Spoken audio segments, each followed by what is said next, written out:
friends, welcome back to our channel. இன்னைக்கு நான் என்ன பண்ணிருக்கோம்னா அதாவது பூண்டு சட்னி, இஞ்சி பூண்டு சட்னி.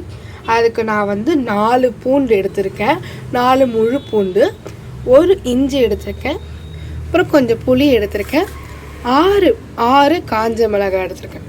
இப்போ நம்ம இது சட்னி அரைக்கலாம் வாங்க. லைட்டாக எண்ணெய் ஊற்றிக்கோங்க, அதுக்கு முன்னாடி கடாய் வச்சுக்கோங்க.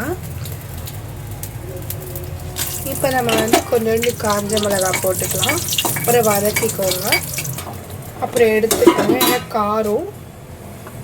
அப்புறம் கொஞ்சம் இஞ்சி போட்டுக்கோங்க.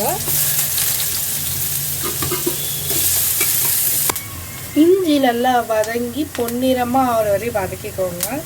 அப்புறம் பூண்டு போட்டுக்கோங்க, அப்புறம் இஞ்சி எடுத்து வேறு தட்டில் மாற்றி வச்சுக்கோங்க. பூண்டு வந்து இப்போ பொன்னிறமாக வறுத்து எடுத்துக்கோங்க. பிளேட்டில் வச்சு ஆறினோன்னு எல்லாத்தையும் சட்னியாக ஆக்கிடலாம். இப்போ நம்ம ஆற வச்சுக்கலாம். சுவையான இஞ்சி பூண்டு சட்னி ரெடி ஆகிடுச்சு.